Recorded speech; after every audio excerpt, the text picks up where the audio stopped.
তাদের ছেলেমেয়েরা কোনোদিনও ওভাবে বুঝতে দেয় নাই, তাদের রাজার হালে পারছে।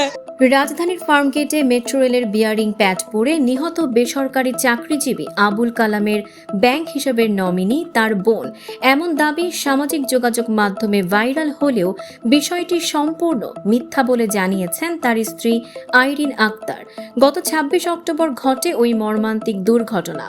এর ২ দিন পর থেকেই ফেসবুকে ছড়িয়ে পড়ে একটি বিভ্রান্তিকর পোস্ট, যেখানে দাবি করা হয় কালামের ব্যাংক অ্যাকাউন্টের নমিনি তার বোন, ফলে স্ত্রী উত্তরাধিকার থেকে বঞ্চিত হবেন। রোববার নারায়ণগঞ্জ জেলা প্রশাসকের কার্যালয়ে সাংবাদিকদের সঙ্গে কথা বলেন আইরিন আক্তার। তিনি বলেন, সামাজিক যোগাযোগ মাধ্যমে যে তথ্য ছড়ানো হয়েছে সে বিষয়ে কেউ আমার সঙ্গে কথা বলেনি, এটি সম্পূর্ণ ভুল তথ্য।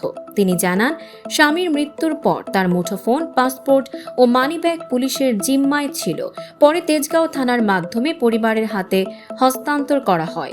নিহতের ছোট বোন লাইজু আক্তারও ভাইরাল তথ্যটি মিথ্যা বলে দাবি করেছেন। তিনি বলেন, আমার ভাই বিয়ের আগে বোনদের নমিনি করেছিল, কিন্তু বিয়ের পর আমরাই বলে তার নমিনি পরিবর্তন করেছি। এখন তার ব্যাংক অ্যাকাউন্ট ও জমির নমিনি তার স্ত্রী আইরিন। আইরিনের খালাতো ভাই আরিফ হোসেন জানান, তারা কেউই এমন কথা বলেননি। এটি ভুল তথ্য যা পরিবারের জন্য বিব্রতকর পরিস্থিতি তৈরি করেছে। ব্যাংক সূত্র জানিয়েছে, কোনো গ্রাহকের নমিনি সংক্রান্ত তথ্য সম্পূর্ণ গোপনীয়। ব্যাংক কোনোভাবেই তা তৃতীয় পক্ষকে জানায় না। ফলে স্পষ্ট, ফেসবুকে ছড়িয়ে পড়া সেই তথাকথিত নমিনি পোস্ট ছিল ভুয়া, যা নিহত আবুল কালামের পরিবারকে অযথা মানসিক চাপে ফেলেছে।